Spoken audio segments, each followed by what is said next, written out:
Welcome back. This is going to be part 10 in the series for navigation. And this one, just a couple of tips. So let's run through the flight tips. Now, I say that's practical navigation. Okay, now align the map with the path. So learn to read sideways and upside down. In other words, track up. Oh, I don't know, but I was taught right from the beginning, you align the track with where you want to go. Then you set out a lot of confusion is lost. And I can read upside down, I can read skew, that which I need to, and everything that I put on the map is in alignment with how I'm flying. And I align that with me. So I can see there it is, there I can see that, there I can see that, there I can see that, there I can see that. And there's my point, and there's the line. I've got relativity all the time. Okay. Look at the map, what to expect outside in relationship to you. We do track crawling. I think a lot of, when you have made a mark on the ground from A to B, that's a track. Now, you're either going to steer what the track says you must steer, or you're going to change what you're going to steer depending on the wind. Whatever it is, what you're going to steer is not necessarily going to be correct to make the track good. So we drift a little bit off, and a lot of it's artificial drift, by the way. A little bit left, a little bit right, or whatever the case might be. But if we can stay on top of this thing and stay on the track, if you can do track crawling. Now, there's other methods where you will go to the first point and see how far you're off, and then you correct to the turning point. More practical for us to just stay track crawling. Stay on the track. Okay, navigate from big indications like roads, dams, power lines, running rivers and stuff like that, to small indications, road crossing farmhouses, gravel roads, river scars, okay, dry river beds, to be able to get the exact position. It is quite possible. Now remember, if you fly in a 1 in a million, very little detail. So, you know, you won't get the farmhouse's name on that. On a 1 in 500,000, not really, but on a 1 in 250,000, you're going to get the farm's name as well. But if you fly low, helicopter guys, you normally fly low. You don't really fly over 1,000 feet above the ground. And yeah, the map that's going to help you is a 1 in 250. 1 in 500, God, okay, but a 1 in a million is out. Too little detail on that. If something draws the attention outside, see if it's locating to make sure that the information is taken into consideration when arguing that the place is in fact the one that you think that it is. I've said so many times, and they say to me, this is Spioenkop. I say, okay, that is great. Why do you say it's Spioenkop? Because there's no name written on this thing. You're going to look on the map, yeah, but we've got to go past this thing, and it says here Spioenkop. I can say, no, but that's great. I really do understand that, and I feel for you with everything. But there's no argument. There's a road that should lead in from this farm to Spioenkop on the right. Is there a road? Yeah, I can see there's a road. There is a river that's running on the left-hand side. Let's say, there is a river, it's got the same bend. Oh, wait now. If it's got that same bend and it's got that line and maybe one or two of the other lines, it collaborates to say, but this has got to be Spioenkop. Then I'm happy. I'm on your side. But if you cannot qualify it by logic, then it's a guess. Now, we're going into navigation, not a guesstigation. Okay. Stay with and slightly ahead of the aircraft. So do procedures in between. Don't sit and look in the inside, because there the aeroplane goes, oops, and that's artificial drift. Point to the horizon, there it is. Work, up, work, up, work, up. You're outside and you're momentarily inside. You are not inside and momentarily outside. all right? Until you've got an autopilot that makes it better. But then even when you've got an autopilot, you can maybe relax a little bit and pay attention to other stuff. Hopefully the autopilot doesn't give in on you. It doesn't matter.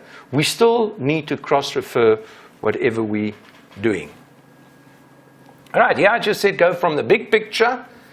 And in this case, here you can see I said the big picture to closer to absolute pinpoint detail. Always have an expectation. Figure it out in a logical way. There must be a lot of times we do the practical navigation. A lot of times we want to see what we want to see, or we see what we want to see, but we're not seeing what really is on the ground. And it's only when we do the other references and say, hey, it pretty much looked like there is a road coming in, but there's a road and there's this and this and that. No, it's not the same. Now, okay, what are the things that people build? Well, roads here and there, but the big roads, small roads on the rural areas, not so much. Railway lines, not so many extra. Here and there, they've added maybe a high tension wire. But have they closed up a normal farm road? It stays there, all right? So in relationship, this is what I want you to remember. Do not panic when you're slightly or temporarily unsure of heading, or of position at least. Heading and height is what you keep. Just keep on, and that is where it becomes important to have the point in front of you. Now, don't go and forget the point. Steer to the point. Refer inside. All of a sudden, the heading inside and the point does not correlate in anything. Do a DI and compass alignment. And now you check up again. Oh, some fool put something solid, metal, next to the compass and it went off and I aligned it wrongly. All of a sudden, nothing is true that you're actually seeing inside the cockpit. Always pick a point on the distance horizon, because that will help you to maintain heading. And I have said it a million times, and you will find out that there's a lot of things that's the truth. And this is one of the bigger truths. Be very aware of wind, as well as wind continually may change. We see that quite a lot when we do instrument flight training, when we go through the different heights. And you'll be amazed how quickly the wind can actually change. And by 180 degrees, okay? So, yeah, but the man in the weather office said that. Yes, he said that, but he didn't make it. He predicted it. He might be wrong. Sometimes they're actually right. Okay. Drift must be determined as soon as possible, because the moment that you've determined drift, you can compensate and continually compensate for that. I mean, it's like getting into a circuit and you're going on a downwind position, but the wind is quite strong from the left. You're going to steer 5 degrees into wind and you can maintain the parallel track. You can anticipate these things.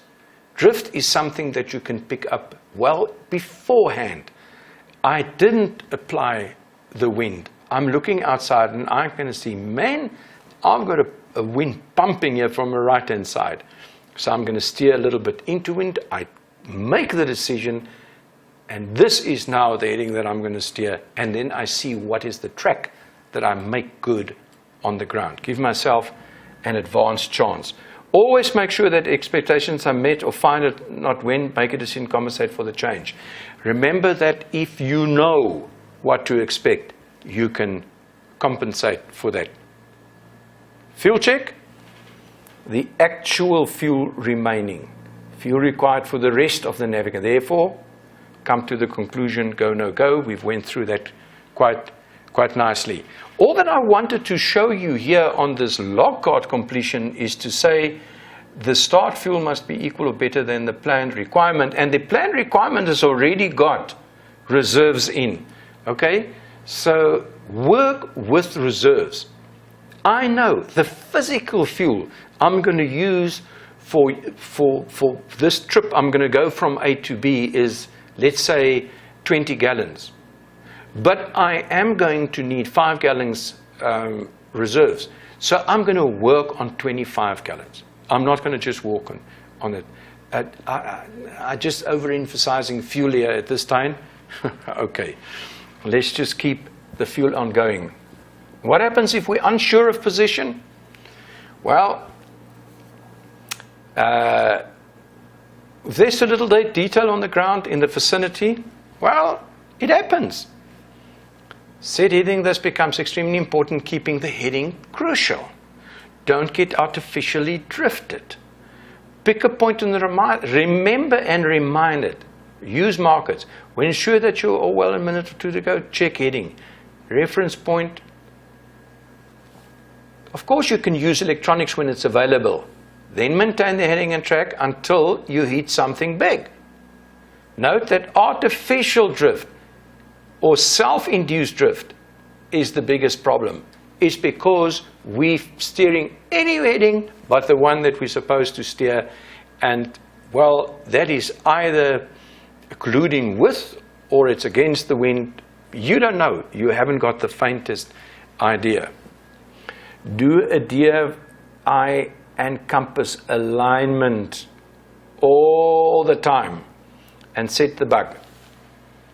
Do the DI and compass all the time. All right, so if you're lost, contact ATC. Confess. Hey, ATC, ABC. Hey, ATC, this is ABC, man, I'm lost. I haven't got the faintest clue where I am. All right? It's only your pride that stands between you and getting safely where you want to go. Climb for height so that you can see. Now, obviously, if the visibility is terrible, that might not be such a good idea. But at least you must stay at a safe height. You can't just plunder on. Maintain the last heading. Look for any new big features that could be identified. Look for precautionary runways when low on fuel. Yes, please do not just be low on fuel and sit there and wait. We've got so many times where the people were low on fuel, they just waited until they ran out of fuel, and that was the end of the game. Really? Damn. All right, never mind. Sorry. You can see, if you've got indications, you must do something to make sure that you get safe to the other side. Communication failure. 7600, plan navigation, unmanned airborne, inside outside controlled airspace, transmit blind on the frequency, follow via manned procedures, unmanned airfield. If you cannot transmit, and the other day I actually had to use the 1 and 2 clicks. 1 click is yes and 2 clicks are no. Okay, I ran through this very quickly because these are procedures, but I wanted to remind you that there are procedures. So if you're inside control airspace, you've got to leave it. You can't just carry on and think that all it's A for okay. It's not. Okay? There are rules. Stay to the rules. And follow VFR and manned procedures to an airfield. Fly overhead. There's basics. Just stick to the basics. Navigation preparation is done for scheduled operations for individual charter or private pilots. Never use another month's plan without carefully checking the plan. I've seen that so many times. Always plan to create expectations. Automation can make us become complacent and neglecting our checks. You are the master of your destiny, and when I'm saying stuff like this, it literally means that. Literally, you are the master of your own destiny. How do you get to your destiny? Do you want to get there in a good condition? Then pay attention. Pay yourself respect. And make sure that you get there. Until the next episode.